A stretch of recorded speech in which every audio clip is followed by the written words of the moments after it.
I recently robbed a bank, won the lottery and sold 2 kidneys, so I decided to use this sudden injection of cold hard cash to purchase Legacy Crasher. Who doesn't love GoBots, right? And the Kingdom Mirage mould is a good fit for the character, even if it's the paint apps on the head doing the heavy lifting rather than the mould itself. I bought my copy off of Diabrave, who also included Renderform's upgrade kit for Crasher, giving her a much more GoBot accurate head.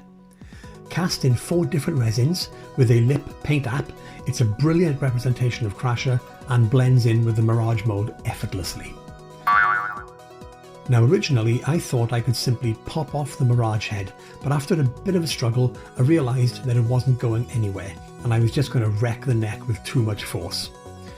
I decided to use a scalpel to prise the head apart, but couldn't find a scalpel, so I used my scabby old Stanley knife instead. That freed the head into 2 parts, making it easy to pop the upgrade on. Job done. Looks absolutely fantastic, still transforms, and has light piping hot enough to scorch your skull off.